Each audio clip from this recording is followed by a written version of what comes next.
मैं मथुरा हूं 2018 के प्रायोजक हैं KD medical college hospital and research centre और सह प्रायोजक हैं जीएलए यूनिवर्सिटी मथुरा, बसेरा ग्रुप वृंदावन, बसेरा बैकॉइंट, फ्लैट से सस्ती विला, आपके सपनों का घर, real international school Bharatpur road Mathura, elite new generation international school Mathura और एसोसिएट्स हैं PCPS group of institutions Mathura, hotel Galaxy Goga restaurant Mathura, heritage public school Vrindavan, MRC Ayurveda Panchakarma व छार सूत्र सेंटर वृंदावन, एमआर ग्रुप की सुप्रसिद्ध स्वीटी सुपारी, खजानी वुमेन्स इंस्टीट्यूट मथुरा और इंडियन पब्लिक स्कूल वृंदावन।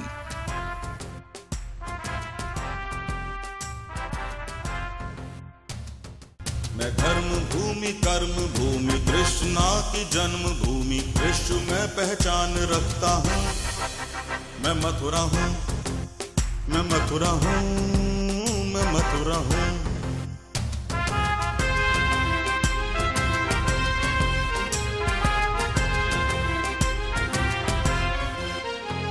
मैं प्रेम हूँ, मैं आस हूँ, मैं श्रद्धा का सैलाब हूँ, हर एक दिल में वास करता हूँ। मैं मथुरा हूँ, मैं मथुरा हूँ, मैं मथुरा हूँ।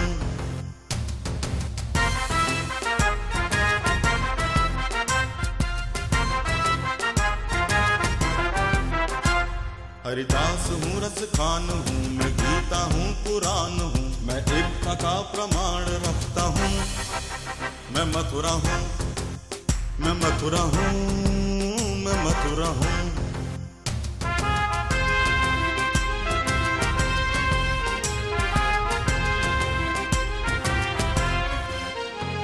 मैं न्याय हूँ, विश्वास हूँ, मैं दुखियों की आवाज हूँ, मैं कंसों का संहार करता हूँ।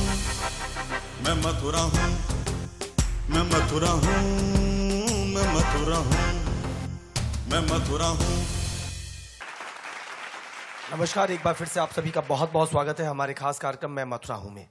मैं मथुरा हूं एक सोच, एक उम्मीद, एक आशा, एक विश्वास, और इसी विश्वास और इसी सोच के साथ हम लगातार आगे बढ़ रहे हैं। एक बार फिर से हम श्रीधाम वृंदावन में वृंदावन शोध संस्थान के इस ऑडिटोरियम में मौजूद हैं और हमारे साथ चर्चाओं पर चर्चाओं का, विभिन्न विषयों पर बातचीत का दौर जारी है। इस बातचीत के दौर को आगे बढ़ाने के लिए हम अपने विभिन्न अतिथियों को, मेहमानों को, वार्ताकारों को आमंत्रित करते हैं और इसी क्रम में एक बार फिर से मंच सजा है, वार्ताकार आ चुके हैं, विषय भी बहुत हद तक स्पष्ट है। हमने बड़ा सामान्य विषय रखा है क्योंकि हम वृंदावन में मौजूद हैं। अब स्थानों का अंतर बहुत मायने नहीं रखता, लेकिन ये हमारा नैतिक कर्तव्य था कि मैं मथुरा हूं का ये कार्यक्रम जब इस लीलाधारी भगवान श्री कृष्ण की लीला स्थली पर आयोजित हो रहा हो तो वहां उसी लीला स्थली यानी वृंदावन के संदर्भ में चर्चा अवश्य हो। तो हम इस समय एक बेहद सहज विषय कि वृंदावन में इस समय एकदम खुली नंगी आंखों से क्या समस्याएं नजर आती हैं उस पर चर्चा करें। एकदम साफ अपने चलते फिरते हमें क्या अनुभव होते हैं उस पर चर्चा करें, बातचीत करें। बातचीत करके वो समस्याएं, वो मुश्किलें, वो परेशानियां हमारे सामने आए, यहां से उनका जिक्र हो और वो आवाज कहीं तक जाए। तो यही तो कोशिश है कि बातचीत करिए, आवाज निकालिए, कहीं तो असर पड़ेगा ही। तो इसी चर्चा में, इसी कोशिश में, इसी प्रयास में हम जुट चुके हैं। मैं बहुत जल्दी से अपने मंच से आपका परिचय कराना चाहता हूं, उन अपने अतिथियों से परिचय कराना चाहता हूं जिन्हें हमने आमंत्रित किया है। इस क्रम में हमारे साथ, अगर मैं उधर से शुरुआत करूं तो श्री डॉक्टर अभिषेक शर्मा हमारे साथ मौजूद हैं। आप एमआरसी वृंदा चैरिटेबल ट्रस्ट के अध्यक्ष हैं। एमआरसी वृंदा चैरिटेबल ट्रस्ट एक बहुत बड़ी समस्या जिससे हम सभी दो चार होते हैं, यानी कि बंदरों की समस्या, उस क्षेत्र में बहुत उल्लेखनीय कार्य कर चुकी है, बहुत उल्लेखनीय कार्य कर रही है और बहुत आगे तक काम करने की सोच रखती है। एमआरसी वृंदा चैरिटेबल ट्रस्ट, उसके अध्यक्ष डॉक्टर अभिषेक शर्मा, जो प्राकृतिक चिकित्सा के क्षेत्र में भी काफी काम करते हैं। बहुत बहुत स्वागत है डॉक्टर अभिषेक आपका। हमारे साथ उन्हीं के बगल में आप देख सकते हैं मौजूद हैं श्याम गौशाला के संचालक जगदीश गोस्वामी जी। श्री जगदीश गोस्वामी जी इससे पहले भी हमारे साथ शामिल हो चुके हैं। गौ माता की जो संकट है, उनकी जो दुर्दशा है, उस पर बातचीत करने के लिए, गौशालाओं की स्थितियों पर बातचीत करने के लिए आज फिर हमें सौभाग्य मिला है कि जगदीश गोस्वामी जी हमारे साथ हैं। बहुत बहुत अभिनंदन और स्वागत जगदीश गोस्वामी जी आपका। हमारे मध्य इस मंच की शोभा बढ़ाने के लिए उपस्थित हुए हैं गरीब एकता दल के संरक्षक बाबा मदन बिहारी दास। बहुत बहुत स्वागत है मदन बिहारी दास जी आपका। और आप सभी के जाने पहचाने विभिन्न सामाजिक क्रियाकलापों में बढ़ चढ़ करके हिस्सेदारी करने वाले सौरभ गौड़ जी हमारे साथ हैं। धर्म रक्षा संघ नामक एक संगठन इन्होंने बनाया हुआ है, उसके आप अध्यक्ष हैं। कितने समय से अध्यक्ष हैं मैं इस बात पे नहीं जाऊंगा, लेकिन आज का विषय बिल्कुल दूसरा है। सौरभ गौड़ जी भी हमारे साथ हैं। मैंने इनके बारे में बताया कि ये सामाजिक क्रियाकलापों में विभिन्न गतिविधियों में बढ़ चढ़कर हिस्सेदारी करते हैं। तो हम अपनी चर्चा को आकार देने की शुरुआत कर रहे हैं। चर्चा बिल्कुल सामान्य है, विषय उसका बहुत सामान्य है, वृंदावन की समस्याएं। अब उन समस्याओं को थोड़ा सा दो वर्गीकरण मैं पहले ही कर देता हूं। ऐसी समस्या जो ये वृंदावनवासी, वो वृंदावनवासी, फलाने वृंदावनवासी और वो वृंदावनवासी रोज महसूस करते हैं। और उसके अलावा ऐसी समस्याएं और आवश्यकताएं जो हमारे इस श्रीधाम में इस देश के विभिन्न प्रांतों और पूरे विश्व से प्रतिदिन बड़ी संख्या में आने वाले आस्थावान नर नारी महसूस करते हैं। वो समस्याएं भी महसूस करते हैं और आवश्यकताएं भी महसूस करते हैं कि भाई यहां पर ये होना चाहिए। तो इस वर्गीकरण को मैंने करके अब चर्चा को आकार देने की कोशिश करता हूं। इस क्रम में सबसे पहले बाबा मदन बिहारी दास जी महाराज, आपका क्या मत है? कैसा है आपका अपना ये वृंदावन और कैसा होना चाहिए? वृंदावन तो धाम है और अति उत्तम स्थान है, परंतु विकृतियां हमारे आपके सबके सामने प्रस्तुत हैं, जिन्हें आप भी समझते हैं और हम भी देख रहे हैं। जहां हम पाते हैं अभी ज्वलंत, बहुत रिसेंटली जो बात स्टार्ट की गई थी वो थी हमारे यहाँ करोड़ों लोग, देशवासी और विदेशवासी भी इस इच्छा से आते हैं कि यहाँ मोक्ष मिलेगी मृत्यु उपरांत। अपनी मृत्यु के लिए यहाँ आते हैं, परंतु बड़ा ही हास्यास्पद एक विषय था। यहाँ ऐसा कोई मोक्ष धाम नहीं है जहाँ पर के लोग अपने शव को जाकर के सही प्रकार से शवदाह कर सके। इसलिए हमारा जो संगठन है गरीब एकता दल, वह एक एक करके यहाँ की समस्याओं पर चलता है। तो हमने इसके लिए यहाँ पर शैलजा कांत जी, बहुत ही धार्मिक प्रवृत्ति के व्यक्ति जो कि पोस्टेड हैं अब आज की तारीख में, मैं समझता हूँ सौभाग्य है। हमने जाकर के उनसे प्रार्थना की और उन्होंने उस पर तुरंत कार्यवाही का हमें आश्वासन दिया जी। हम उनका शुक्रगुजार करते हैं कि उन्होंने पर्सनल इंटरेस्ट लेकर 2 घंटे के अंदर ही उस पर कार्यवाही सामने दिखाई। किस विषय पर? मोक्ष धाम के निर्माण हेतु। ठीक है, एक सेकंड बस। मदन बिहारी दास जी की मंशा समझिए, इनके मन से आवाज निकल किस प्रकार से रही है, उन्होंने कोरिलेशन क्या जोड़ा, एक संदर्भ कैसा जोड़ा है। श्रीधाम वृंदावन, जहां जो प्रभु का वास जहां माना जाता है, कण कण में प्रभु वास करते हैं, यहाँ लीलाएं हुई थी द्वापर में, उस वृंदावन में आज भी आकर के अपनी नश्वर देह त्यागने के साथ हर व्यक्ति ये मानता है कि उसे मोक्ष प्राप्ति होगी। तो वो विदेशों से यहाँ आता है, देश से यहाँ आता है, और देखिए यहाँ देह तो त्याग दी तो उसे तो गति मिल गई मोक्ष की, लेकिन उसके बाद जो ये शरीर रह गया उसे तो क्या कोई सड़कों पर डाला जाए। यहाँ वास्तव में एक अच्छा मोक्ष धाम, मतलब व्यवस्थित मोक्ष धाम नहीं है, जहां वो शव ले जाया जाए, शोक संतप्त परिवार जाए, वहां जाकर के जो भी रीति रिवाज है उससे उसका दाह संस्कार हो। सोचिए वृंदावन, यहां अरबों रुपए के आश्रम होंगे लेकिन एक मोक्ष धाम नहीं है, शवदाह गृह नहीं है। ये आश्चर्य है। उस पर मदन बिहारी दास जी ने सबसे पहला प्रश्न उठा दिया है। ये इससे बड़ी त्रासदी वृंदावन की क्या हो सकती है। और बड़ी बड़ी बातें करने के लिए शायद यहाँ से लोग बोलते हैं तो वहाँ विदेशों तक सुनी जाती हैं, विदेशियों से बोलते हैं तो सैटेलाइट के माध्यम से यहाँ सुनी जाती हैं, लेकिन वो मोक्ष धाम के लिए शायद नहीं बोलते। मदन बिहारी दास जी बोल रहे हैं क्योंकि वो उनका टाइटल है गरीब एकता दल, तो इस गरीब एकता दल का संरक्षक बोल रहा है। क्या कहा है शैलजा कांत जी ने? नहीं, वह उस ओर कार्यरत हैं और उन्होंने उस पर कार्यवाही आरंभ कर दी है। मैं देख रहा हूं, उसके बाद भी एक और मुलाकात हमारी हो चुकी है और मैं ये जान रहा हूं कि वो इस दर्द को समझे हैं। साधु संतों का ही दर्द नहीं है, यह दर्द भक्तों का भी है, क्योंकि ये नगरी, ये धाम कहलाती है, वृंदावन धाम कहलाता है जी जी, जहाँ लोग इसी आशा से आते हैं कि उन्हें मोक्ष मिलेगी जी। और हम भी देखिए मृत्यु के बाद में उसका क्या हो रहा है वह नहीं देख रहा, पर यह हमारा कर्तव्य बनता है कि हम उसकी सदगति करें। बिल्कुल ठीक, उसको सही ढंग से सुचारू तरीके से दफनाया जाए या उसको जलाया जाए, अग्नि संस्कार किया जाए। हम जब ऐसे कोई कार्यक्रम चालू करते हैं तो पहले हम अपने साथ में कोई ऐसी व्यवस्था जो कि सुचारू ढंग से चल सके इसकी करके चलते हैं।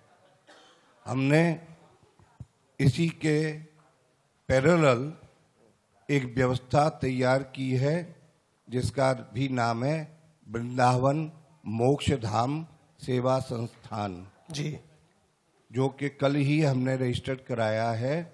अगर ये मोक्ष धाम सही ढंग से बन जाता है तो हमारे साथ में वृंदावन वासी ऐसे हैं जो कि इसमें लगने को तैयार है कि अगर कोई लावारिस भी लाश मिलेगी तो हम उसका भी क्रिमेशन, उसका भी क्रियाकर्म उसी तरीके से करेंगे जिस तरीके से कि एक अच्छे और धनी व्यक्ति का होता है। चलिए, इसके लिए आप बहुत बहुत बधाई के पात्र हैं बाबा मदन बिहारी दास जी। अभी आपसे फिर मैं जुड़ूंगा। मैं डॉक्टर अभिषेक शर्मा साहब से बात कर लूँ। MRC वृंदा चैरिटेबल ट्रस्ट के अध्यक्ष हैं और MRC वृंदा चैरिटेबल ट्रस्ट मुख्य अन्य कई कार्य करती होंगी, लेकिन मुख्य रूप से जो बंदरों की समस्या है जो बहुत बड़ा रूप ले चुकी है वृंदावन में और मथुरा में भी, उस पर MRC ने काफ़ी काम किया है, डॉक्टर अभिषेक ने काफ़ी काम किया है। डॉक्टर अभिषेक, बंदरों की समस्या के संदर्भ में एक जिक्र करने के साथ कृपया बताइए कि आप लोगों के पास आखिर क्या रोड मैप है जिससे इससे निजात मिले। देखिए, सबसे पहले यहाँ पे वृंदावन में बंदर की जो जनसंख्या है वो बहुत अत्यधिक है। मतलब जितने यहाँ पे जनसंख्या पॉपुलेशन इंसानों की है, मुझे लगता है उतना ही बंदरों की है, और कहीं ज्यादा हो तो ज्यादा भी हो सकती है। तो बंदरों से किसी को परेशानी नहीं है, कभी भी नहीं रही, और खासकर वृंदावन में तो कभी भी होनी भी नहीं चाहिए। लेकिन उनकी जो बढ़ी हुई जनसंख्या है उससे सभी को परेशानी है, क्योंकि उसकी वजह से उनको खाना नहीं मिल रहा और वो हिंसक हो रहे हैं, पानी नहीं मिल रहा, रहने के लिए जगह नहीं हो रही है, तो इसकी वजह से हिंसक हो रहे हैं, लोगों को काट रहे हैं जी। और लोग डर की वजह से खुद ही वो उनके प्रवृत्ति भी ऐसी है कि बंदर ही जो ठहरा, तो लोग बागों की मृत्यु भी हो गई है। तो मेन कारण उनकी ओवर जनसंख्या है। पिछले 7 साल से 2011 से हम लगे हुए हैं कि पॉपुलेशन कंट्रोल करने के लिए कैसे भी परमिशन मिल जाए, फंड आ जाए, इनकी पॉपुलेशन कंट्रोल हो जाए। अच्छा, मतलब मैं अब थोड़ा समझना चाह रहा हूँ, मतलब आप बंदरों की जो समस्या है उसकी जड़ पाते हैं उनकी बढ़ती हुई पॉपुलेशन, तो उस पॉपुलेशन कंट्रोल प्रोग्राम की तरफ आप लोग लगे हैं। बिल्कुल बिल्कुल। अच्छा, ठीक है, कैसे समझाइए। उनका जो है स्टरलाइजेशन कर दिया जाए जिससे कि बंदर वृंदावन में रहे, धीरे धीरे जो ओवर पॉपुलेशन है वो खत्म हो जाएगी, धीरे धीरे इतने रह जाएंगे कि बंदर भी रहेंगे। जो यहाँ की लोगों की मानना है कि शोभा है वो भी शोभा रहेगी, लेकिन जो परेशानी बंदर को खुद हो रही है, ज्यादा पॉपुलेशन होने से वो बीमार हो रहे हैं, उनको खाना नहीं मिल रहा, वो भी ठीक हो जाएंगे, स्वस्थ हो जाएंगे, और जो यहाँ के इंसानों को हो रही है उनको भी निजात मिल जाएगी उनकी परेशानी से। इस दिशा में आप सोचते हैं। तो स्टरलाइजेशन आपने कहा, अब जैसे 2011 से आप बता रहे थे सर? बिल्कुल, 2011 से जब आप लोगों ने अपनी इस मंशा से, इस योजना से काम करने की शुरुआत की, तो अब तक किया क्या क्या है? 2011 से तो सबसे पहले वेटनरी कॉलेज में हम मिले कि कैसे इनके निजात मिले, तो उन्होंने कहा स्टरलाइजेशन ही तरीका है, स्टरलाइजेशन कैसे हो, बहुत से हैं कि टैबलेट दे दी जाए इनको, सर्जरी हो जाए इनकी, बहुत सी चीज़ें। तो लास्ट में यही निकला कि इनकी सर्जरी होना बेस्ट है। उसके बाद में हमने इनका स्टूल एग्जामिनेशन कराया, यूरिन एग्जामिनेशन रामकृष्ण मिशन से लेके कराया, तो पता चला बैक्टीरिया काफ़ी है, ट्यूबरकुलर इनमें काफ़ी इन्फेक्शन है और स्किन डिजीज बहुत है, बहुत सी बैक्टीरिया ये फैला रहे हैं उनके स्टूल में। और जो हमारे घरों के ऊपर जो टंकियां खुली हैं, हमें पता भी नहीं है कि उनके ढक्कन टूटे हुए हैं, मोस्टली जाते नहीं है वहां पे, यूरिन पास कर रहे हैं, स्टूल पास कर रहे हैं, नहा रहे हैं। तो सारी बहुत से लोग हमारे, आप वृंदावन देखो, पेट की बीमारी बहुत ज्यादा है, अमीबाइसिस बहुत ज्यादा है, उसी से हम ब्रश कर रहे हैं, हमें पता ही नहीं है। तो वहां से हम चले थे कि इनको प्रॉब्लम क्या है। उसके बाद में हमने 2012 में नगर पालिका वृंदावन के साथ में मिलके एक यहाँ के इस पूरे समाज की मीटिंग की थी, सभी को बुला के, कि इनकी समस्या है और समाधान कैसे निकाला जाए। क्योंकि मैं ही तो सोच रहा हूँ स्टरलाइजेशन है, हम सबको सोचना पड़ेगा तभी ये काम हो पाएगा। उसके लिए पूरी सहमति, पूरा डिस्कशन हुआ, करीब वहाँ 50-60 लोग थे। तो ये सहमति बनी कि इनका स्टरलाइजेशन किया जाए, जिससे इनकी जनसंख्या धीरे धीरे कम हो जाए 2012 में। उसके बाद में हमने लोगों से उनके एक पैम्पलेट छपवा के उनका एक वो मांगा कि आप क्या चाहते हैं। उसमें हमने 4 ऑप्शन दिए थे कि यहाँ से पकड़ के बाहर छोड़ दें, इनका स्टरलाइजेशन करके यहीं रखें, या स्टरलाइजेशन करके थर्ड पॉइंट था कि आधे जंगलों में छोड़ दें, आधे यहाँ रखें, या कुछ और करें। सबसे ज़्यादा उसमें मेरे पास रिपोर्ट भी आपको ये दिखा दूंगा, सबसे ज़्यादा उसमें 97% कुछ ऐसा आया था कि इनको पकड़ के 50% यहाँ रखें, 50% जंगल में छोड़ दें। कुछ लोगों का मंकी सफारी का भी आया था, और जिसमें 8 लोग ऐसे थे जिन्होंने कहा कि बंदरों पे कुछ नहीं करना चाहिए। वो मतलब एक नगण्य संख्या थी जी। उसके बाद हमने सिग्नेचर कैंपेन चलाया 2 चरणों में, लोगों के पूरे शहर में इकट्ठा होके लोगों से सिग्नेचर कराए कि क्या चाहते हैं, हमारे साथ हैं कि नहीं। क्योंकि ये जो काम है वो वाइल्ड लाइफ प्रोटेक्शन एक्ट के अंदर आता है। अगर हमारे पास एविडेंस नहीं होंगे तो इसमें जो रूल्स है ना, वो हम चाह रहे हैं कि बंदरों का काम उल्टा हमारे लिए हार्मफुल हो जाए। मतलब आप भलाई करने चलेंगे तो परेशानी आपके सिर पर बिल्कुल। तो इसका हमने एविडेंस इकट्ठा करा, कई हजार लोगों से सिग्नेचर कराए, उसके 2 चरणों में कराए। उसके बाद हम मथुरा गए, एडीएम प्रशासन से मिले, डीएम साहब से मिले, फिर डीएफओ साहब के पास गए। तो उन्होंने हमारे लिए एक लेटर दे दिया कि बंदर पकड़ के छोड़े जा सकते हैं, लेकिन स्टरलाइजेशन की परमिशन हम यहाँ से नहीं दे सकते। इसके लिए आपको लखनऊ जाना पड़ेगा। ठीक है। उसके बाद जनवरी में 2013 में हम लखनऊ रूपक डे हैं, पीसीसीएफ वाइल्ड लाइफ, उनसे मिले। उन्होंने कहा कि नहीं, अभी तो ये तो यहाँ हुआ नहीं है, पहली बार है उत्तर प्रदेश में, हम कैसे दे दें, हम भी सोच रहे हैं और हम भी विफल हम भी हैं कि क्या होना चाहिए। लेकिन नसबंदी नहीं, एक काम करते हैं कि मंकी सफारी टाइप की एक बना लो, वहाँ पे बंदर रह लें, तो वहाँ पे उनको शिफ्ट कर दिया जाए जी। तो हमने कहा ठीक है। आप बोले प्रोजेक्ट बनाओ, मैंने करेगा कौन? तो उन्होंने कहा हम तो कर नहीं सकते, कोई संस्था चाहिए करने वाली, आप इतना बिल पावर है तो आप करो, हमारे जो संसाधन होंगे आपके लिए देंगे। उसके बाद में हमने मंकी सफारी का प्रोजेक्ट बनाया जी। फिर चुनाव हो गए संसद से, तो सांसद हमारी हेमा मालिनी जी आ गई। बाद में इस प्रोजेक्ट पर प्रैक्टिकली जो पेमेंट वाली दिक्कत थी ना, अब तक जो गवर्नमेंट के जो प्रोजेक्ट हैं, पहली साल सपोज 10 रुपए लग रहे हैं, तो अगली साल 9 होते हैं, 8 होते हैं, ये उल्टा प्रोजेक्ट बन रहा था जी। अगर हमने उनको मंकी सफारी बना दी तो 1000 बंदर होंगे, उनको खाना कौन देगा? डेली का खाना। अब अगले साल वो 11,000 हो जाएंगे। ठीक है। तो संख्या रुपए की बढ़ रही थी, इसलिए वो प्रैक्टिकली नहीं था। ओके, ठीक है। थोड़ा सा अब इसको, अब आपने समझाने का और एकदम सही रास्ता दे दिया कि मंकी सफारी में आज हमने 5 छोड़े, कल जाकर के वो 15 होंगे। आज पहले तो मंकी सफारी के लिए आप पहले तो उसमें प्रपोजल दीजिए और फिर उनको सस्टेन करना है आपको। तो इसमें लेकिन आपसे बस जल्दी से इसका कमेंट ले लूं, फिर मुझे तुरंत सौरभ गौड़ जी की तरफ आना है। तो ऐसे तो आप कोई भी वन्य जीव है वो बढ़ोतरी तो करेगा, चाहे वो हमारे आपके घरों के इर्द गिर्द रहे, जंगलों में रहे, चाहे मंकी सफारी में, बट वहां वो बढ़ोतरी कर जाएगा तो खर्चा बढ़ जाएगा। तो इस आशंका मात्र से तो हम उसकी नस्ल के कम होने की कामना नहीं कर सकते ना।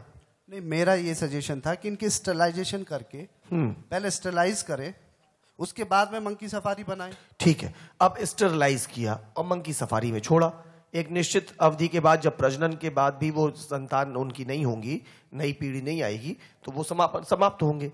तो आप टोटल स्टरलाइजेशन से तो उन पे संकट तो आ ही गया ना सर। नहीं, स्टरलाइजेशन अगर हम विश करते हैं कि 100%, अगर हम विश करते हैं कि 100% नसबंदी कर दें, फिर भी यह संभव काम है। पहली बात ये। दूसरी बात, नसबंदी केवल उन बच्चों की नहीं हो सकती जो कि गोद में है, हो नहीं सकती। तो नेचुरल उनको तो छोड़ ही रहे ना। अगर हम 100% बड़ों का भी कर दे, मैं कहता हूं, वैसे करने कोई कर नहीं सकता, वो भी नहीं हो सकता, तब भी बच्चे तो रह जाएंगे। फिर उनकी मतलब ये 50 साल लगेंगे, अगर हम पीछे ही लग जाएं तो 100-200 साल लगेंगे, तब जाके नस्ल खत्म होगी। और नस्ल खत्म हो नहीं सकती है, क्योंकि पूरे भारत में मतलब ये एक अनुमान आपके पास है इस बात का। चलिए, अभी तुरंत आपसे फिर से जुड़ूंगा, लेकिन उससे पहले मैं सौरभ गौर जी से जुड़ना चाहता हूं। लेकिन मुझे एक निर्देश मिल रहा है कि मैं एक छोटा सा ब्रेक ले लूं। ब्रेक के ठीक बाद जब वापस लौटूंगा तो धर्म रक्षा महासंघ के अध्यक्ष सौरभ गौर जी से बातचीत का क्रम आगे बढ़ाते हुए ये जानने की कोशिश करूंगा कि वास्तव में वृंदावन में आखिर क्या समस्या है। इधर शवदाह को लेकर के बात हो रही थी, उधर बंदरों की समस्या पर बात हुई है, और बहुत सारी ऐसी समस्याएं जो हमारे इर्द गिर्द बिखरी पड़ी हैं, उन पर बात करूंगा मैं। लेकिन उससे पहले ले लेता हूं एक छोटा सा ब्रेक। मैं मथुरा हूं, मैं मथुरा हूं 2018 के प्रायोजक हैं KD medical college hospital and research centre और सह प्रायोजक हैं जीएलए यूनिवर्सिटी मथुरा, बसेरा ग्रुप वृंदावन, बसेरा बैकॉन्ट, फ्लैट से सस्ती विला, आपके सपनों का घर, real international school Bharatpur road Mathura, elite new generation international school Mathura और एसोसिएट्स हैं PCPS group of institutions Mathura, hotel Galaxy Goga restaurant Mathura, heritage public school Vrindavan, MRC Ayurveda Panchakarma व छात्र सूत्र सेंटर वृंदावन, एमआर ग्रुप की सुप्रसिद्ध स्वीटी सुपारी, खजानी वुमेन्स इंस्टीट्यूट मथुरा और इंडियन पब्लिक स्कूल वृंदावन।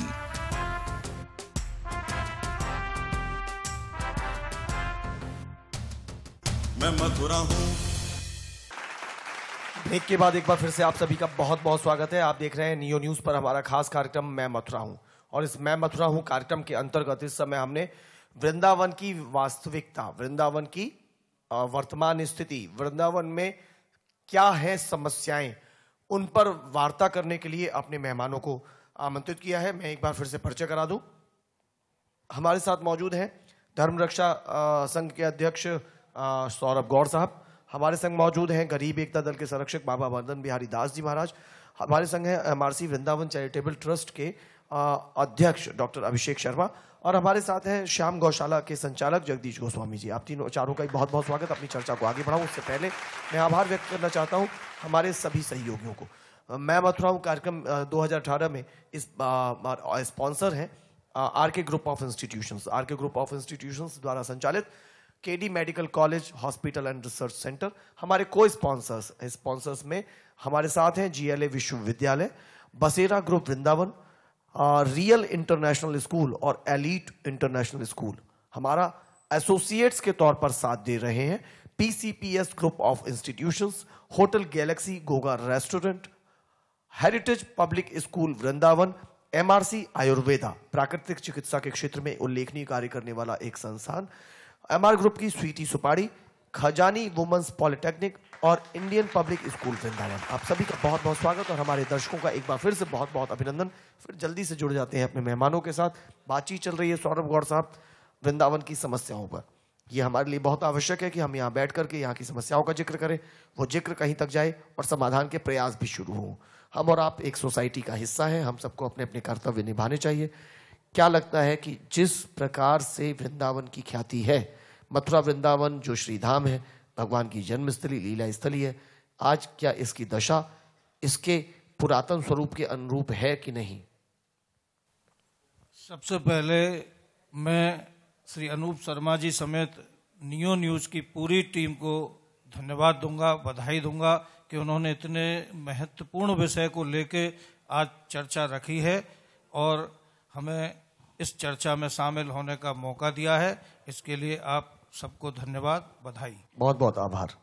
आपने जो पुरातन स्वरूप की बात की है, निश्चित रूप से पुरातन स्वरूप में और वर्तमान स्वरूप में तो भारी फर्क आ चुका है और कुछ समस्याएं ऐसी हैं जिनका निश्चित रूप से स्वरूप की दृष्टि से मैं बात कर रहा हूं, क्योंकि जनसंख्या बढ़ती है तो वो समस्याएं तो आनी है। मगर मैं सबसे जो गूढ़ समस्या है वृंदावन की, जो समस्याओं की जड़ है और उसका समाधान जब तक हम उस जड़ पे प्रहार नहीं करेंगे तब तक होगा नहीं। वो मैं आपको इस चैनल के माध्यम से बताना चाहता हूं कि हम काफ़ी दिनों से बहुत सारी समस्याओं को लेके ऑफिसरों से लेके और कोर्ट कचहरी तक के चक्कर लगा रहे हैं।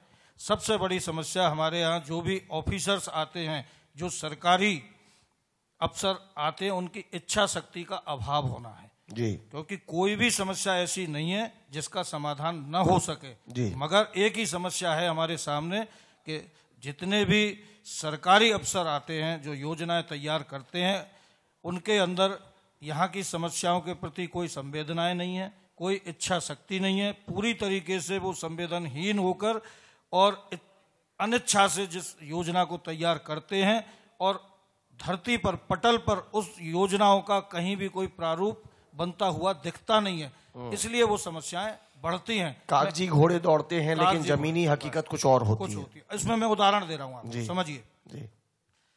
सबसे बड़ी आज की तारीख में समस्या अगर हम बंदरों को जाने दें तो पार्किंग की है जी। वृंदावन में ट्रैफिक जाम इतना ज्यादा होता है कि आप कहीं किसी गली मोहल्ले में चले जाइए, बांके बिहारी मंदिर, मतलब लोकल आदमियों की मैं बात कर रहा हूं, जो बाहर से परदेसी आते हैं उनकी तो क्या गति होती होगी। हम लोकल लोग घर से बाहर नहीं निकल पाते, खास करके छुट्टी वाले दिन, शनिवार इतवार को।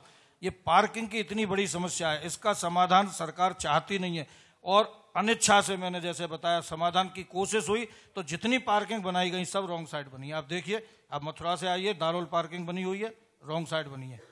तो उसकी वजह से आपके स्वर को और थोड़ा सा अपनी तरफ से और आगे बढ़ा देता हूं। जो सौरभ जी कह रहे हैं ये चीज हम लोग रोजाना महसूस करते हैं क्योंकि हमारा कई बार आना जाना होता है। अब आप लोग अगर आए तो इसको गौर कर लीजिएगा। क्या दुर्भाग्य है साहब, किस प्रकार के प्लानर हैं। सरकार जिसे कहते हैं कि सरकार से कुछ छुपा नहीं है और सरकार की बहुत बड़ी ताकत होती है, लेकिन बाहर सरकार को चलाने वाले लोगों किस प्रकार का एक बौद्धिक परिचय दिया गया। श्रीधाम वृंदावन को करोड़ों रुपए देने की सौगात एक विशेष पार्टी, बहुजन समाज पार्टी, अपनी सरकार के दौरान करती है। आज भी सभाएं होती हैं तो उसका जिक्र हो जाता है, उसके आधार पर जाकर के फिर झोली फैल जाती है, फिर भीख मांगी जाती है वोटों की। लेकिन उसी करोड़ों रुपए से जो पार्किंग यहाँ की सबसे बड़ी समस्या है, वो पार्किंग अगर बनाई गई तो क्या बौद्धिक स्तर का परिचय दिया गया। एक एग्जाम्पल समझिए, हम आ रहे हैं मथुरा से, अगर छठीकरा रोड होते हुए, फॉर एग्जाम्पल अगर मथुरा से या दिल्ली से हमने नेशनल हाईवे से वृंदावन का कट अंदर ले लिया वैष्णो देवी मंदिर होते हुए, तो हम जो प्रेम मंदिर की साइड वाली लेन है, अक्षय पात्र की साइड वाली लेन है, उससे चल रहे हैं। और अब हमें पार्क करना है वहां जाकर के। इस शहर की जो भौगोलिक स्थिति है उसमें जब भीड़ टूट के पड़ती है तो रोक दिया जाता है, ज्यादा लोग अंदर न जाए, वाहन अंदर न जाए, तो बैरिकेड कर दिया गया। अब बैरिकेड किया गया तो हमको कहा गया अभी आपके लिए हमने पार्किंग दी है, तो हम सड़क के उस तरफ चल रहे हैं, बीच में डिवाइडर है, एक कट है, उससे मुझे पार्किंग जाना है, तो मैं पूरा इस वाली सड़क को काट के जा रहा हूं। अब जब मैं इस सड़क को काटता हूं तो उधर से वृंदावन से जो लोग हाईवे होते हुए मथुरा या गोवर्धन या आगरा या दिल्ली जाना चाहते हैं वो उधर से आ रहे हैं। जितनी देर तक ये वाहन पार्किंग में जाने के लिए चलते रहेंगे वो मार्ग अवरुद्ध हो जाएगा, बेवजह का एक नया जाम, और वो जाम ऐसे ऐसे ऐसे करते हुए बहुत बड़ा रूप ले जाता है। तो किसने कौन सा बौद्धिक स्तर है। समस्याओं के समाधान के लिए कोई आप हमें प्रारूप देते हैं, वो भी इतना क्लिष्ट कि उससे समस्या सुधरती नहीं, बिगड़ जाती है। बहुत बहुत धन्यवाद, आपने ये विषय चुना। इसके अतिरिक्त क्या नजर आता है? जो बात आपने बोला, हकीकत बात यही है। मैं ये आपके माध्यम से बताना चाहता हूं कि जो हमारे योजनाकार हैं, योजना को बनाने वाले लोग हैं, वो जितनी योजना बनाते हैं वो जमीनी स्तर पे आके सब फेल हो जाती हैं, बजाय समस्याओं के समाधान होने के और बढ़ती हैं, जटिलताएं बढ़ती हैं। इसके बाद थोड़ा सा और आगे आप चलेंगे तो शहर में आप आइए, अवैध रूप से जो पार्किंग सड़क के किनारे हो रही है, सड़कों को इस तरीके से घेर लिया जाता है कि वहां से रास्ते निकलने के होते ही नहीं है, घंटों वहां जाम में। तो सर ये किसी से छुपा भी नहीं है? हाँ, किसी से नहीं छुपा, सब जानते हैं। और वहां का जो पुलिस वालों का एक अपना स्टाफ है, हर चौकी का अपना सिस्टम बना हुआ है, वो उनसे पैसा लेते हैं वहां के लोगों से। और मतलब नीचे से ऊपर तक के अधिकारी जानते हैं। क्यों? क्योंकि वृंदावन में, मैं इसलिए आपसे कहलवा भी रहा हूँ, सभी से कहलवा रहा हूँ, खुद भी कह रहा हूँ, क्योंकि वृंदावन में कई प्रमुख आयोजन होते हैं, और जब प्रमुख आयोजन होते हैं तो आप भी अक्सर करके जाते होंगे, आमंत्रित किया जाता है कि आइए, एक पुलिस और जनता बैठक, प्रशासन व जनता बैठक, ऐसे बैठकें होती हैं, कुछ सुझाव मांगे जाते हैं, दिशा निर्देशों की। बहुत मुश्किल टास्क होता है, लाखों करोड़ों की संख्या में लोग आने हैं, और शहर अभी भी वही पुराना है, और उस पुराने शहर को और संभालने की बजाय बिगाड़ा जा रहा है जब इस प्रकार की अवैध पार्किंग से, तो ये किसी से छुपी तो नहीं होगी ना? सब जानते हैं, ऊपर तक तो फिर कुछ होता क्यों नहीं सर? इन लोगों में सही बात मैं बताऊं कि सरकार की इच्छा शक्ति क्या है वो तो सरकार में बैठे हुए मंत्री जाने और मुख्यमंत्री जाने, मगर ये मैं दावे के संग कह सकता हूं कि इन मंत्रियों की और मुख्यमंत्रियों की चिंता ये ऑफिसर लोग बिल्कुल नहीं करते हैं। केवल उनको दिखाने के लिए अगर उनका कोई विशेष आदेश आ गया तो 1-2 दिन के लिए किसी समस्या का समाधान, वो भी टेम्परेरी रूप से, खाना पूर्ति जरूर होती है। क्योंकि मैं एक इसी मुद्दे की बात नहीं है, आप सफाई के मुद्दे पे आइए तो वृंदावन कितना महत्वपूर्ण स्थान है। बाहर से लोग आते हैं और यहाँ पे जब गंदगी की व्यवस्था देखते हैं, किस कदर गंदगी का अंबार लगा हुआ है, इसको अगर यहाँ की लोकल प्रशासन चाहे तो बिल्कुल साफ रह भी सकता है, वो नहीं हो पाया। हमारे ये अभी ब्रज तीर्थ विकास बोर्ड बना के एक इतना बड़ा शोषा खड़ा किया गया, इतना बड़ा हल्ला खड़ा किया गया कि जन वृंदावन को क्या कर रहे हैं, तीर्थ स्थल घोषित कर दिया कि उसके बाद वृंदावन का जन क्या होगा। तीर्थ स्थल की ये स्थिति है कि आज आप जहां रमन रेती में बैठे हैं, ये तीर्थ स्थल में, आप पुलिस चौकी के उधर जाइए, वो तीर्थ स्थल नहीं है। आप यहाँ शराब नहीं बेच सकते, रमन रेती पुलिस चौकी के बगल में जाके शराब बेच सकते हैं। मात्र एक कदम से इधर और एक कदम से उधर जाइए, आप शराब ले सकते हैं, क्योंकि वो तीर्थ स्थल नहीं है। तीर्थ स्थल केवल यहाँ तक है। ऐसे ही राजपुर वाली स्थिति, वहां उधर साइड में जाइए, अटल्ला चुंगी से और आगे, तो एक तरफ थोड़ा सा आप इधर आएंगे तो आप तीर्थ स्थल में, और उधर चले जाइए तो वहां कोई तीर्थ स्थल नहीं। यानी योजना जो बना के दी गई है, सरकार की इंटेंशन ठीक थी।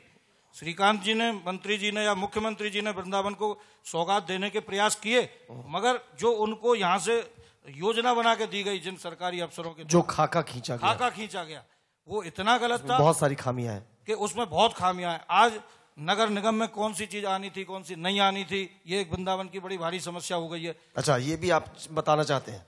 नहीं, एग्जाम्पल जैसे मैंने एग्जाम्पल बताया ना कि जैसे आप नहीं, ये सीमांकन ठीक है, सीमांकन की मैं बात कर रहा हूँ कि चैतन्य विहार बिल्कुल वृंदावन से लगा हुआ स्थान है हमारा। ये इधर आप जाएं संत कॉलोनी से, ये वाला जो हिस्सा है एक तरफ वाला परिक्रमा में, वो तो वृंदावन में, और उधर वाला हिस्सा वृंदावन में नहीं है। तो अच्छा, अगर जब ये आप इस सीमांकन की बात करते हैं और आप कहते हैं कि व्यवहारिक दृष्टि से कोई खुली आंखों से देखे तो लगेगा भाई यहाँ पे हो आप, ये भी वृंदावन वाले, वो लोग अपने आप को वृंदावन कह के अपने मेहमानों को बुलाते होंगे कि वहाँ फलानी जगह वृंदावन आना है, और आप हमें अपने नियम में वृंदावन से अलग कर रहे हो, तो इसको नहीं करना चाहिए। तो आप ये भी मानते हैं कि अगर वो नगर निगम की परिधि में आते तो जो नगर निगम से संबंधित कार्य लाभ है वो उनको मिलते, सबको मिलता। अभी फिलहाल वो क्षेत्र उपेक्षित है, पूरी तरह से उपेक्षित है। वहां किसी भी प्रकार का कोई विकास कार्य होने की कोई संभावना ही नहीं है, क्योंकि वो नगर निगम में आ नहीं रहा, वृंदावन तीर्थ स्थल में नहीं आ रहा। तो ये सब एक, मेरा कहने का मतलब, जितना भी ये योजना जो बना रहे हैं, ये सारी योजना जीरो है, और 4 दिन बाद में आपको इसके रिजल्ट भी मिलने लग जाएंगे, क्योंकि अभी तक भी कुछ हुआ नहीं है। केवल कागजों पे योजना आई है, काम कुछ नहीं हुआ। अगर काम होना है तो ढंग से, जब तक वो जनता की राय नहीं लेंगे, होता क्यों नहीं होता ये, क्योंकि हमने शुरुआत में ही प्रयास किया था कि पूरे जनपद से लोगों को इकट्ठा करें, जनता की राय लें कि किस तरीके से वृंदावन का या ब्रज का विकास करना है। उसके लिए लोग अपनी राय दें, फिर उनकी राय में अपनी राय जोड़ें। मगर वो ऐसे ऑफिसरों को लाके उनकी राय लेते हैं यहाँ पर, जिनका वृंदावन से या धर्म से कोई लेना देना नहीं है। ठीक है, अभी आपके साथ फिर से वापस जुड़ूंगा सौरभ जी। अगर हम अपनी चर्चा का अब तक का स्वरूप देखें तो वहाँ श्री मदन बिहारी दास महाराज ने बातचीत जब शुरू की तो सबसे ज्वलंत बात कि जीते जी तो आदमी परेशान है, निधन के बाद उसके शव की भी ख्वारी अगर होती है तो वृंदावन में, सोचिए ये कल्पना से विपरीत है, मैंने कहा यहाँ अरबों के आश्रम हो सकते हैं लेकिन एक व्यवस्थित शब्दा स्थल नहीं है। अब ये बातचीत की शुरुआत हुई जब मैंने डॉक्टर अभिषेक शर्मा साहब से बातचीत की, MRC वृंदावन चैरिटेबल ट्रस्ट के अध्यक्ष। तो बंदरों की समस्या पर उन्होंने बहुत काम किया है, अपने व्यक्तिगत स्तर पर बहुत सारा काम किया है, लोगों को जोड़ने की बहुत कोशिश की है, सरकार के सामने बहुत सारे प्रस्ताव रखे हैं। तो वहाँ बंदरों की समस्या का एक सार्थक जिक्र हुआ। जब सौरभ जी से बात होती है तो अतिक्रमण से शुरुआत करते हुए अवैध पार्किंग तक जाते हैं, नगर निगम सीमांकन की जो प्रक्रिया है उसकी खामियों को चर्चा में लाते हैं, और तीर्थ विकास बोर्ड अगर बना, ब्रज विकास बोर्ड या तीर्थ स्थल घोषित हुआ तो उसमें भी मात्र खाना पूर्ति जैसी अपनी जो नाराजगी है वो प्रकट करते हैं। तो ये अब तक हुआ है। हमारे साथ जगदीश गोस्वामी साहब हैं, मैं जब इनसे बात करूंगा, क्योंकि ये श्याम गौशाला के संचालक हैं।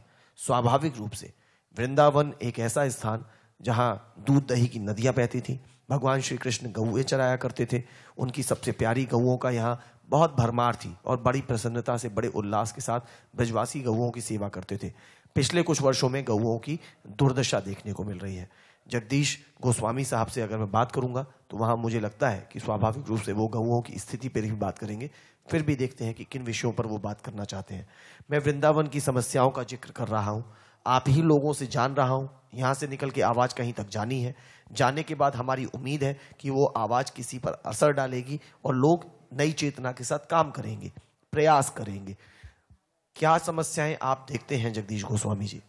अनूप जी, आपकी समस्त टीम व सभी जो मंच पर विराजमान है या सामने जो श्रोतागण हैं, सबको मेरा अभिनंदन प्रणाम। बहुत बहुत शुक्रिया। विषय ही विषय हैं। गाय का तो ये महत्व है, थोड़ा सा मैं बोलना चाहता हूँ जी। गावा यत्र गावा तत्र कृष्णा, यत्र कृष्णा तत्र धर्मा जी। यत्र धर्मा तत्र विजय सुख समृद्धि शांतिश्च है। जहाँ गाय है वहीं कृष्ण है, जहाँ कृष्ण है वहीं धर्म है, और जहाँ धर्म है वहीं विजय सुख समृद्धि शांति है। वृंदावन धाम में हम बैठे हुए हैं। वृंदावन धाम की शोभा का वर्णन कर रहे हैं। यहाँ जो असुविधाएं उसका संवाद चल रहा है। तो ब्रज, जहां जहां गाय विराजमान है वहीं वहीं ब्रज है। ब्रज का महत्व ब्रज ही गाय से है। जितने जहां खिरक हैं, गोष्ठ हैं, गौशाला हैं, वो ही ब्रज है, ब्रज भूमि है। बड़ा महत्व का विषय है, वृंदावन धाम है। चर्चाएं हमेशा होती ही रहती हैं। गौ की सेवा भी होती ही है, गौ की रक्षा की भी चर्चाएं गौशालाओं के माध्यम से, मंचों के माध्यम से, सरकार के माध्यम से समाज में कही जाती हैं। समाज उसको सुनता है, मनन करता है, अनुसरण करता है, चलता भी है। लेकिन विषय दोनों तरफ से चलेगा, सरकार की तरफ से भी चलेगा, समाज की तरफ से भी चलेगा। एक एक व्यक्ति अगर खुद सुधर जाए तो समाज तो ऑटोमेटिक सुधर जाएगा। बहुत बड़ी बात है, बहुत बड़ी बात है। हमारी सरकार ने जो नियम बनाया है, जो घोषणा कर रही है कि प्रत्येक किसान के घर में 2-2 गाय होनी चाहिए, सरकार उनको उपलब्ध कराएगी। बहुत श्रेष्ठ विचार चल रहा है सरकार का। इसी तरह सरकार तो अपने स्तर से जो करेगी वो करेगी, लेकिन हम लोगों को भी करना चाहिए। एक एक व्यक्ति अगर एक एक घर में एक एक ही गाय रख ले तो अपने आप ही स्वयं ही गौ रक्षा हो जाएगी। हाँ, एक विषय थोड़ा सा मैं अपने मन से कहना चाहता हूँ जी, प्लीज। गौ रक्षा का बहुत आंदोलन चला, बहुत समय से चल रहा है और आज भी चल रहा है। हमारे बड़े बड़े महात्मा करपात्री जी महाराज, उन्होंने चलाया, हासानंद बाबा ने चलाया, बाबा बंसीवाला ने, जय जय बंसीवाला, श्रीपाद बाबा, वामदेव जी महाराज, सब गौ रक्षा के ही ऊपर बोलते रहे, रक्षा भी करते रहे और चलता भी रहा। लेकिन उसका परिणाम क्या निकला? कुछ नहीं निकला, कुछ भी नहीं निकला। परिणाम वही की वही चल रहा है। आज भी जो महान बाबा हैं, बहुत से लोग हैं, हम भी लोग छोटे मोटे हैं, वो भी आज कर रहे हैं गाय गाय गाय गाय। गाय के ऊपर खूब प्रचार प्रसार चल रहा है, अच्छी बात है, गाय का प्रचार होना चाहिए, गाय की रक्षा होनी चाहिए। गाय की रक्षा की अपेक्षा गाय की सेवा होनी चाहिए, गौ सेवा होनी चाहिए। गौ सेवा होनी। जब गौ की सेवा आप कर लेंगे तो रक्षा तो स्वाभाविक ही हो जाए। इसलिए कई बार हम लोग बड़े हल्ले तो बहुत मचाते हैं, उसकी वास्तविकता धरातल पर नहीं आना चाहते। गौ सेवा बहुत आवश्यक है, और मेरे को पहले से उम्मीद थी कि जगदीश गोस्वामी जी गौओं की स्थिति पर अवश्य बात करेंगे। वृंदावन की जब बात करें तो स्वाभाविक रूप से जो वृंदावन की पहचान है, जो वृंदावन में स्थित है, गौओं से वृंदावन जाना जाता है और वृंदावन से गौएं जानी जाती हैं। श्री कृष्ण से वृंदावन और श्री कृष्ण से ही गौ। तो ये गौशालाओं का क्षेत्र है और यहाँ गौशालाओं की भी स्थिति ठीक नहीं है। और उसमें एक तरफ जहां वो सरकार की भूमिका आवश्यक मानते हैं, वहीं वो जनता की से भी अपेक्षा करते हैं कि हर व्यक्ति को अपनी अपनी तरफ से कुछ इनिशिएटिव लेना चाहिए। और बड़ी लाइन अभी जगदीश जी ने कह दी कि हम सुधर जाए तो सब सुधर जाएगा। जी क्या कहना चाह रहे हैं? एक थोड़ा सा ये कहना चाहता हूँ, जी हमारे भारत सरकार के संविधान 48 में धारा है, तो उसकी जो जिम्मेदारी है वो तो सरकार की बनती है जी। जो अभी डॉक्टर साहब कह रहे, जीव जंतु, पशु, गाय जी, जानवर जी, जो भी है औचित्य तो उनका ही है, लेकिन सरकार इतना कहां से करेगी? अगर ये हमारे देश में हजारों से ज्यादा गौशालाएं अपने अपने आधार पर जैसे भी व्यवस्थाएं कर रही हैं चल रही हैं, समाज के लोग भी उनमें सहयोग कर रहे हैं जी। लेकिन आज विषय एक बहुत बड़ा गंभीर उठ रहा है जी। मैं एक थोड़ा सा चटकुला बोलना चाहता हूं। आलू वड़ा, मिर्ची वड़ा, आलू वड़ा, मिर्ची वड़ा, दही वड़ा, अब समाज में आ गया मैं बड़ा। चाहे वो गौशाला हो, चाहे आश्रम हो, चाहे सरकार हो, चाहे व्यक्ति हो, चाहे व्यक्ति विशेष हो, मैं बड़ा। और उस मैं बड़े से शायद वृंदावन को बहुत नुकसान हुआ है, बहुत नुकसान। मैं बड़ा वाली भावना से। और ये सौरभ जी बैठे हैं इनके सामने, और अभिषेक जी और साथ मदन बिहारी जी, ये मैं बड़ा वजह है जिस वजह से वृंदावन में मोक्ष धाम और शब्दाग्रह नहीं बन पाया। मैं बड़ा।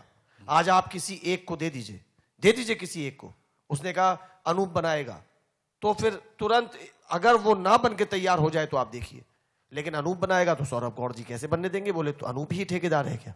अब सौरभ गौड़ जी बनाएंगे तो मदन बिहारी दास जी नहीं बनने देंगे, मदन बिहारी जी बनाएंगे तो जगदीश जी नहीं, जगदीश जी बनाएंगे तो अब ये अगर मैं अकेले मदन बिहारी जी महाराज सिर्फ अगर मैं शब्दाग्रह की बात करूं तो इस शब्दाग्रह को अकेले इस मैं बड़ा ने जो जगदीश जी ने किया है वो खा गया। अब उम्मीद है कि शायद वो बन जाएगा। बहुत बहुत शुक्रिया। अभी जुड़ जाएंगे आपके साथ। अभिषेक जी बस जल्दी से एक बात और बता दीजिए, समापन की तरफ चलना है मुझे। सौरभ जी से कुछ सवाल रह गए। आपने बहुत जो प्रयास किए हैं, एक प्लान किया, बंदरों की समस्या बहुत जटिल है और उसमें कुछ करने पे बहुत सारे ऑब्स्ट्रकल्स भी सामने आते हैं। देखिए, पशु संरक्षण, पशुओं की प्रति हिंसा में रोक स्वाभाविक से इस समाज में बड़े होंगे तभी उसके लिए कानून बने, और वाइल्ड लाइफ प्रोटेक्शन आवश्यक भी है, नहीं तो नस्लें खत्म हो जाएंगी। और अगर कोई भी नस्ल खत्म होगी, ये हमारे बहुत प्रबुद्ध लोग बैठे हैं मदन जी और जगदीश जी, तो शायद जितना मैं समझता हूं कि सृष्टि की जब रचना की गई होगी तो ईश्वर ने कोई बैलेंसिंग सिस्टम भी दिया होगा। अगर इंसान है तो वहां जानवर है, तो कोई ना कोई बैलेंस सिस्टम है। वो अगर खराब होगी तो उसका नुकसान हम आपको ही झेलना पड़ेगा। लेकिन इस पूरी समस्या से निजात के लिए जिस स्तर पर आपने काम किया वो किया। कई बार ऐसा भी लगा कि उस काम को करते में नुकसान उठाने पड़े। वो कई बार नुकसान सामाजिक, मानसिक, शारीरिक और आर्थिक भी। और कई बार ऐसा लगा कि आपको इजाजतें मिली, उस पर आपने काम कर लिया, उस पर खर्चे भी हो गए, और फिर बाद में आप मुंह ताक रहे हैं बहुत से लोगों का। ये तो सबसे बड़ी समस्या है। एक्चुअल में जब हमने चालू करा तो सारे लोग अभी भी साथ में और पहले भी साथ में थे, कल हमने पकड़े तब भी साथ में थे। लेकिन जब फंड की बात आ जाती है तो फिर कोई फंड नहीं देता। सबसे बड़ी समस्या। तो जब हम चले थे सारे लोग साथ में, कहा था नसबंदी की परमिशन ले आओ, अगर सरकार नहीं दे रही है तो हम नसबंदी की आप ले आओगे तो फंड दे देंगे, इकट्ठा कर लिया जाएगा। वो बाई चांस ऐसा हुआ कि वो उसी दिन नोटबंदी हो गई जब हमारे हाथ में परमिशन आई, तो वो बैड लग रहा हमारा। MBDA के पास में कई बार गए, लखनऊ से वर्बली बोल दिया गया कि फंड दे दो डॉक्टर साहब को, फंड दे दो। डॉक्टर साहब एक बड़ी अच्छी बात आपने कह दी है, इसमें बस चुटकी लेने का सा मन कर रहा है। जगदीश जी, श्री मदन बिहारी जी, सौरभ जी, चुटकी लेने का मन कर रहा है। आपका कहना था परमिशन जिस दिन आई दुर्भाग्य था, हार्ड लक था कि उसी दिन नोटबंदी हुई, तो लोगों ने फंड नहीं, पहले वचन दे रखा था कि आप करिए, परमिशन लाइए, हम सब मिलके, क्योंकि सब समस्या, और जो समृद्ध लोग हैं वही समाज का संचालन करते हैं, ये नियम पहले से चला आया। तो साहब नोटबंदी, परमिशन मिली, नोटबंदी हुई, तो परमिशन मिलने के बाद क्या काला धन आपको देते वो लोग फंड में? भाई नोटबंदी से ये बताइए बाबा मदन बिहारी जी, आखिर क्या कोई काला धन देने वाला था? ये मैं सिर्फ चुटकी ले रहा हूँ भाई। अब अगर जैसे मैंने मना किया, बोले डॉक्टर साहब अभी बात भी मत करना, जाओ जाओ जाओ, अब तो नोटबंदी हो गई, तो पहले मैं क्या अपना गड़ा हुआ काला धन आपको देता आपकी उसमें? ये अजीब सी बात है। ये हो सकता है, ये उनको टालने का एक मौका मिल गया, क्योंकि अभी दोबारा ये कहिए, दोबारा भी 300 बंदर पकड़ के छोड़ने की अनुमति मिली। लोगों ने कहा हम सपोर्ट करेंगे, और 1.5 महीना हो गया, बहुत फोन करे, बहुत लोगों से मिला, और 1 भी रुपया नहीं मिला, 1 भी रुपया नहीं मिला। इवन मैंने कहा कि गाड़ी पे आप ऐड देते हो तो इस पे ऐड दे दो, व्हाट्सएप पे फैल जाएगा, आपका ऐड हो जाएगा। फिर भी सभी ने अच्छा तो काम कर रहे हो, लेकिन नहीं, पैसा नहीं, संसाधन। अच्छा, आपने क्या क्या संसाधन जुटा रखे हैं इस समय फिलहाल? एक गाड़ी है टाटा ऐश, खुद के पैसे से खरीदी है अभी। उसमें पूरी तरह से पैसा आपने लगाया है? बिल्कुल बिल्कुल, पूरा पैसा, करीब 2 लाख रुपए लगे उसमें जी। एक्चुअल में मेरा क्या है कि हमने जब सोचा है कि करना है मिलके, तो पैसे तो राधा रानी कहीं ना कहीं से देंगी, दूसरे के माध्यम से नहीं देंगी। तो ईश्वर की कृपा है कि केवल हमारा ये काम नहीं, मेरा मेन काम जो है वो अपना हॉस्पिटल का संचालन है, और इस 250 डॉक्टर्स को ऑल ओवर इंडिया और वर्ल्ड से ट्रेनिंग दे चुका हूँ 4 सूत्र की, 4 सूत्र की, और बाकी ईश्वर की कृपा से सब कुछ है। और रही जो आप कह रहे थे कि पैसे के लिए कभी ऐसा लगा, तो ये कभी मुझे नहीं लगा, क्योंकि जब मैं वृंदावन आया तो खाली हाथ आया था जी। तो हमेशा पीछे की सोच के चलता हूँ, जो खाली आता है। अभी ईश्वर की कृपा से अपना हॉस्पिटल बन रहा है, आपने देखा भी है जी, पूरा 3 फ्लोर का हॉस्पिटल है, सारा बन रहा है। तो कोई किसी के पैसे से नहीं, अपने, और राधा रानी कहीं ना कहीं से देती है, मन में इच्छा होनी चाहिए कि ये जो आपकी करना है सर, ये जो ईश्वर के प्रति, राधा जी के प्रति विश्वास और इच्छा शक्ति आपकी नजर आ रही है। मैं नहीं कहता, देखिए बहुत सारे रुकावटें हमारे सबके जीवन में अलग अलग समयों पर आती हैं, लेकिन फिर भी आप अपनी जगह से डिग नहीं रहे। प्लान आपके पास अभी भी है, उस आइडिया को आपने कॉन्क्रीट अभी भी कर रखा है। तो चलिए ठीक है, समाज में अपेक्षित सहयोग यदि बाय द वे नहीं मिल पा रहा, परिस्थितियां हो सकती हैं, सरकार की तरफ क्यों नहीं जाते हैं? सरकार के पास में तो तब से सरकार के पास ही जा रहे हैं, कम से कम 400 से 500 चक्कर तो मथुरा के लग गए हैं, जिसमें डीएम ऑफिस है, डीएफओ ऑफिस है, और जितने भी हैं वहां लग गए। आगरा का कीथम जो सफारी है वहां लग गए, दिल्ली के 2 चक्कर लग गए, और कम से कम लखनऊ के 12-14 चक्कर लग गए। क्या मिलता है आपको वहां चक्कर लगा? वहां जाके बस हाँ बहुत अच्छा कर रहे हैं। अब आप इनके पास जाइए, मंत्री जी के पास जाइए, मंत्री जी ने उनको फोन करा, आप यहाँ जाइए, उनको जाइए। अब मैं वहां जाऊं या अपना काम छोड़ूं? पेशेंट को छोड़ नहीं सकता, क्योंकि पहला काम मेरा पेशेंट। वृंदावन की, मथुरा की एक बहुत बड़ी समस्या बंदरों की, और कभी कभी कुछ जियाले होते हैं, जियाले जिनके मन में कुछ जग जाता है और वो सोचते हैं कि आइए कुछ करना है। बंदरों की समस्या का हम सब सामना कर रहे हैं। डॉक्टर अभिषेक एक नए दृष्टिकोण से उसमें जुटना चाहते हैं, और उसके लिए उन्होंने कोशिशें की, इनिशिएटिव लिए, उसमें बहुत सारी धनराशि उनकी जेब से भी लगी है। इस बात पे थोड़ा सा खिन्न जरूर है, लेकिन कहते हैं कि वो अपने लक्ष्य से अभी डिगे नहीं है, उसकी व्यवस्था राधा रानी कर देगी, उस पर विश्वास रखते हैं। लेकिन एक सबसे बड़ी बात है, इस समस्या को मैं समस्या कहता हूं, यहां आप सब कहते हैं, आप सब बैठे हैं और जो चैनल देख रहे हैं वो कहते हैं। अब उस समस्या के समाधान में यदि कोई प्रयासरत है, या तो उसका साथ दीजिए, या फिर सरकार जाकर के कोई काम करे। सरकारों पे जाते हैं तो वहां भी एक टेबल से दूसरी टेबल तक सिर्फ जाने का एक सलाह मिल जाती है, कोई ठोस सुधार नहीं मिलता। ये एक जिक्र करवा लिया, ये एक जिक्र करवा लिया कि इससे कम से कम समझ में तो आए किसी को, यदि समझना कोई चाहे तो। बंदरों की समस्या है, समझी हुई है, नहीं समझिए तो जरा सड़कों पे निकल जाइए, बंदर खुद समझा देंगे आपको। लेकिन उनसे निजात पाने के लिए ऊपर से कार्यक्रम आएंगे नहीं। लोग अपनी तरफ से कुछ अपनी एक दृढ़ इच्छा शक्ति के लोग एक उदाहरण पेश करना चाहें, सबको समायोजित करना चाहें, वो उसमें आप सहयोग करेंगे नहीं, तो ये बड़ा दुर्भाग्यपूर्ण है। एक चीज मैं जी जल्दी से बस समापन की। लखनऊ में पीसीसीएफ साहब से बात हुई कि लास्ट में हम आपको परमिशन देने के लिए, आपकी बिल पावर देख के आपको परमिशन देने के लिए रेडी हैं। पीसीसीएफ मतलब principal chief secretary of wildlife, अच्छा, फॉरेस्ट के, ठीक है। लास्ट में अब इतना अटक गया कि बस एक मीटिंग होनी है कि फंड कहाँ से आना है, ये, और डीएम साहब बैठने हैं, हमारा पूरा प्रशासन बैठना है, मंत्री जी बैठना है, इतना होना है बस कि वो बैठ जाएं, और उसके लिए हम फोन कर करके मिल के कि भाई कब होगा, कि कब होगा, बस वो ही नहीं हो पा रहा। इतना सा अटका हुआ काम है। इसलिए फिर हमने यहाँ पे जो लोगों की 2-4 लोगों की मृत्यु हो गई, इसलिए हमने कि बंदर पकड़ के कम से कम छोड़ ही दें, जहाँ पे ज्यादा परेशान है लोग बाग वहां से छोड़ दें। इसलिए ये स्टेप उठाया है कि अभी केवल 300 बंदर पकड़ के छोड़ दें। सरकार को भी, क्योंकि जब भी हम जाते, आप काय के डॉक्टर हैं, सबसे पहला सवाल उनको समझाना पड़ता था कि बैटरी कॉलेज करेगा, मैं नहीं करूंगा, हम तो केवल इसको गाइड कर रहे हैं जी। तो इसलिए हमने ये स्टेप उठाया कि सरकार को दिखाया कि हम में इच्छा शक्ति काम करने की, पैसा कमाने की नहीं है। बहुत बहुत शुक्रिया। ये कुछ चीजें ऐसी होती है कि बेवजह जटिल हो जाती हैं, वो जटिलता की बातें हैं जो पूरा देख रहे हैं सौरभ साहब कि ताना बाना कितना उलझा हुआ है। बताऊं तो डॉक्टर साहब थोड़े बड़े सभ्य व्यक्ति हैं जी, और सही कहने में कुछ घबरा भी रहे हैं, डर भी रहे हैं, क्योंकि मैं डॉक्टर साहब के साथ जी लगभग जिनने 200-150 जो भी जगह 250 गिनाई जाने की, तो अनेक बार इनके साथ जाने का मौका मेरे को भी मिला। मैं आपको सीधा सीधा बता दूं, केवल और केवल एक तो इच्छा शक्ति का अभाव और दूसरा भ्रष्टाचार, ढुलमुल रवैया, क्योंकि टालने की प्रवृत्ति। बंदरों को पकड़ने में सरकार ने परमिशन दी थी, उनकी स्टरलाइजेशन जो बोल रहे हैं वो करने के लिए। वो एक बंदर का खर्चा उनका कितना 5,000 आया था, 25,000 वहाँ पे आगरा में 500 बंदरों का हो चुका है। 500 बंदरों की परमिशन मिल चुकी थी एक बार किसी दूसरी संस्था को, और 25,000 रुपया खर्चा आया जी।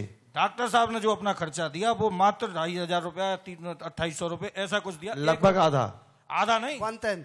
अच्छा, 25,000 से 2,500 दिया। अरे बाप रे। अब 25,000 वाला उनको भ्रष्टाचार में कमीशन मतलब दे सकता है, स्वीकार है उसमें, तो वो उसमें 25,000 में 20,000 कमीशन दे सकता है, क्योंकि खर्चा तो एक्चुअली वो आ ही रहा है 2,500 रुपया। एक मिनट, मतलब इस बात को यहीं रुकिए, आप जारी रखिए। क्या साहब, मतलब वास्तव में 2,500-2,800 तक में हो जाना चाहिए, कोई भी करे?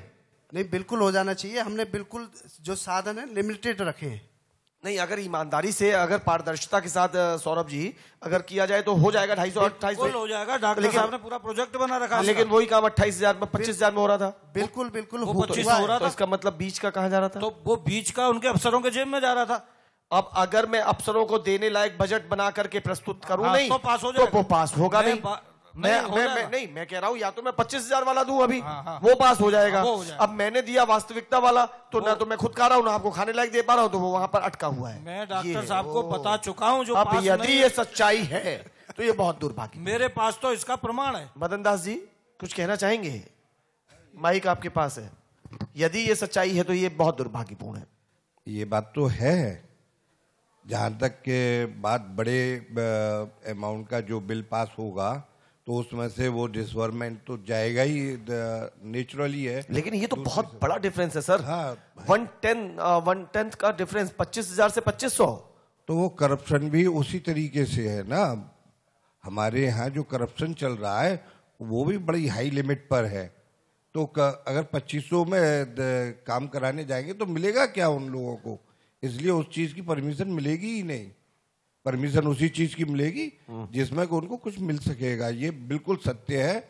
मैं सौरभ जी की और डॉक्टर साहब की बात के साथ बिल्कुल एग्री हूँ, और ये बात भी एग्री कर रहा हूं कि सौरभ जी ने अपनी जो चिरपरिचित शैली है तो वो रुके नहीं है, और ये भी कह दिया कि वो थोड़े सज्जन है इसलिए थोड़ा थम के बोल रहे हैं, और उन्होंने बिना रुके बेलाग अपनी बात कह दी। मैं तो क्योंकि इस प्रोजेक्ट से जुड़ा हुआ हूं और पहले दिन से मैं देख रहा हूं, मैंने डॉक्टर साहब को बोला कि आप अपना बजट बढ़ाइए, कुछ इन अफसरों की जेब गर्म करिए। ये बोलना पड़ गया। फिर मैंने तो डॉक्टर साहब से बोला, मैं मंच पे सामने बोल रहा हूँ, अब तो नहीं होना, आप पक्का समझ लीजिए। हमने हमारे मंत्री जी तक को बोला, मंत्री जी को कि साहब ये बड़ी भारी समस्या है, इसका आप समाधान कराइए। मंत्री जी ने भी एक बार नहीं कई बार हमको आश्वासन दिया, मगर आज तक इन अफसरों ने कुछ नहीं होने दिया। इधर से उधर टेबलों पे घुमाते रहते हैं, पर केवल उनकी क्योंकि जेब गर्म होने का कोई क्या कहेंगे इसे कि ये दुर्भाग्य है कि दो व्यक्ति जानते हैं कि वो इतने रुपए का बजट लेके जा रहे हैं, ये वास्तविक बजट है, लेकिन उसके 10 गुना बजट वो जाकर के कहीं और से जाता है, वो पास हो जाता है। फिर बाद में मजबूर होकर के ये मन बनता है कि एक काम करो, बजट बढ़ा दो, वास्तविकताओं से आगे चले जाओ, जब दूसरों को मिलेगा तभी शायद पास हो पाएगा। ये बहुत दुर्भाग्यपूर्ण है। कोई और बिंदु आपको लगता है कि जो वृंदावन के संदर्भ में आप चर्चा करना चाहते हो? आप चारों में से जल्दी से बता दें। बिंदु तो केवल जो आपने समस्या उठाई ये बहुत महत्वपूर्ण थी, मगर मैंने जो आपको इस समस्या की जड़ बताई वो आज भी इस समस्या की जड़ केवल भ्रष्टाचार है। और हमारे पास वृंदावन वालों में यहाँ 4 लोग बैठे हैं, चारों लोगों ने 4 समस्याएं बताई हैं, तो सबके समाधान भी हमारे पास हैं। हम केवल आपको समस्या बताने नहीं आए।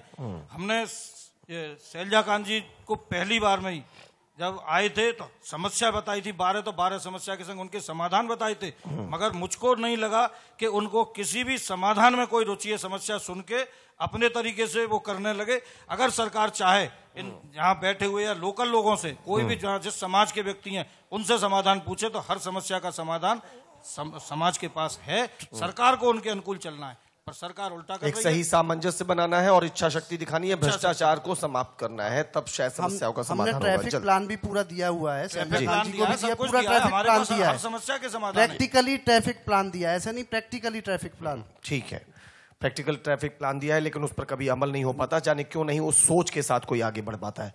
चलिए, बहुत बहुत शुक्रिया सौरभ गौड़ साहब, बहुत बहुत शुक्रिया बाबा मदन दास जी महाराज, बहुत बहुत शुक्रिया जगदीश गोस्वामी साहब, आपसे जिक्र कम हुआ लेकिन बहुत सारगर्भित हुआ और आप बड़े सेवाभावी व्यक्ति हैं। और बहुत बहुत शुक्रिया डॉक्टर अभिषेक शर्मा। और इस मंच से बैठ करके मैं यही कहना चाहूँगा कि सौरभ जी ने कहने में बिल्कुल संकोच नहीं किया। आपकी सज्जनता आपके साथ रहे, ईश्वर हम सभी को अच्छा बनाए रखे। लेकिन वास्तव में जो प्रयास आपने किए हैं बिना किसी खुद के अपने लोभ लालच के खुद को उसमें झोंका, उसमें जोड़ा, और पता नहीं क्यों किन तकनीकियों में आपके अच्छी सोच के भी प्रस्ताव, अच्छी सोच भी उलझी रही, जिससे कि अभी भी उस समस्या के वास्तविक निदान की तरफ हम नहीं बढ़ पाए। इसके लिए हमें बड़ा अफसोस है। एक सेकंड, मैं पूरे अब तक के जो बंदर प्रोजेक्ट है पिछले 7 साल में, उसमें मात्र 22,000 रुपए हमारे लिए अनुदान मिला है। 22,000 रुपए मात्र, क्या 2011 से अब तक जो रिटर्न में है, और बाकी जिसमें हमने 15,000 पैम्पलेट डलवाए हैं, 5,000 फिर डलवाए, कई लाख रुपए खत्म हुए, इसमें मात्र 22,000 और 4 टिकट लखनऊ जाने की मुकेश गौतम जी ने दिलवाई थी, स्लीपर कोच की। बस इतना मिला है, बाकी जो भी खर्चा हुआ है वो हमारे माध्यम से। इस मंच पर बैठ करके इस समय अब मैं इस बात को बहुत जोर से कहूं जो सौरभ जी ने पहले कहा, आपको कोई जरूरत नहीं है कि आप अपनी इन स्थितियों का क्लैरिफिकेशन दें। आपने सच्चे दिल से, अच्छे दिल से यदि काम किया है तो वो जिनको जानकारी होगी वो अच्छे तरह से जानते होंगे। यहाँ भी हमारे 3 सज्जन बैठे हैं, इन्होंने भी वो बात कही होगी। बहुत बहुत शुक्रिया अभिषेक सर, बहुत बहुत सभी का आपका आभार। आप सभी मथुराओं के मंच पर आए, हमारा आमंत्रण स्वीकार किया, इसके लिए बहुत बहुत शुक्रिया। शुक्रिया हमारे sponsor KD medical college hospital and research centre का, शुक्रिया हमारे को स्पॉन्सर GLA यूनिवर्सिटी का, शुक्रिया बसेरा ग्रुप वृंदावन का, शुक्रिया रियल इंटरनेशनल स्कूल का, शुक्रिया एलीट इंटरनेशनल स्कूल का। इसके साथ साथ हमारे associates PCPS group of institutions, hotel Galaxy, Goga restaurant, heritage public school Vrindavan, MRC Ayurveda प्राकृतिक चिकित्सा के क्षेत्र में कार्य करती हुई एक बेहतरीन संस्था, MR ग्रुप की स्वादिष्ट प्रोडक्ट स्वीटी सुपारी, खजानी वुमेन्स पॉलिटेक्निक और इंडियन पब्लिक स्कूल वृंदावन। आप सभी का बहुत बहुत शुक्रिया और धन्यवाद हमारे दर्शकों का जो हमारे साथ लगातार बने हुए हैं। वृंदावन की क्या है समस्याएं, क्या है स्थितियां, इस पर बातचीत की है। प्रमुख तौर पर जल्दी से उसका जिक्र कर दें। शब्दाग्रह अभी तक नहीं है, लेकिन बाबा मदन दास जी को अब उम्मीद लगती है कि अब वृंदावन में शवों की भी शव को सही स्थान मिलेगा, जो परंपरागत रीति रिवाज है, और उस शोक संतप्त परिवारों को भी एक सही वातावरण मिलेगा जो शव के संग जाते हैं। इसके साथ साथ बंदरों की समस्या से निजात के लिए एक बड़ी बात यहां से उठी है, कहीं तक अवश्य पहुंची होगी। बंदरों की समस्या से कोई भी नहीं दूर है। हमारी उम्मीद है, हम आपसे अपील भी करते हैं कि यहां से निकली हुई बात अगर कहीं तक असर डाल रही हो तो इस दिशा में अच्छे लोगों के समूह को अपने साथ जोड़ करके इसके समाधान के क्षेत्र में कार्य किया जाए। अतिक्रमण, अवैध पार्किंग, बनी हुई पार्किंग के बेढंगे ढंग, इन पर भी यहां से बहुत बड़ी आवाज गई है। इस पर भी कृपया करके समाधान की कोशिश की जाए, जिससे वृंदावन का स्वरूप सुधरे। गौओं की जो स्थिति है, गौशालाओं की जो स्थिति है, वो भी किसी से छुपी नहीं है। जगदीश गोस्वामी जी आह्वान करते हुए नजर आए कि सरकारों के साथ साथ जनता भी गौ माता की दुर्दशा को ध्यान में रखे। उनके प्रति यदि आस्था का भाव है तो वो सिर्फ मन में न रहे, आगे बढ़कर के सेवा में भी तब्दील हो।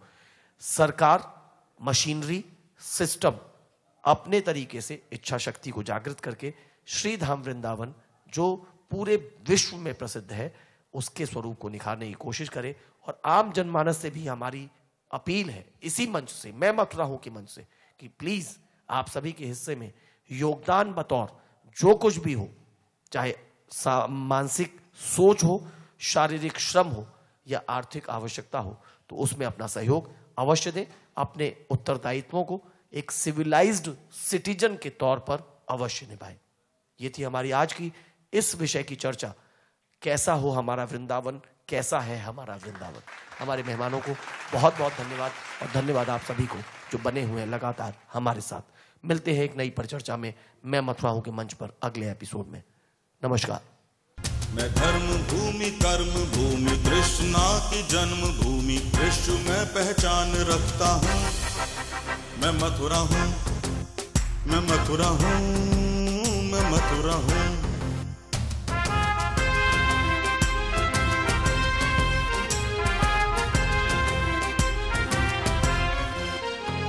मैं प्रेम हूँ, मैं आस हूँ, मैं श्रद्धा का सैलाब हूँ, हर एक दिल में वास करता हूँ। मैं मथुरा हूँ, मैं मथुरा हूँ, मैं मथुरा हूँ।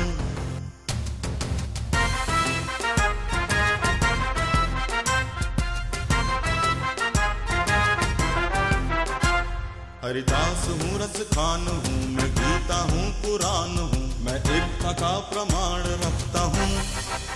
मैं मथुरा हूँ, मैं मथुरा हूँ, मैं मथुरा हूँ।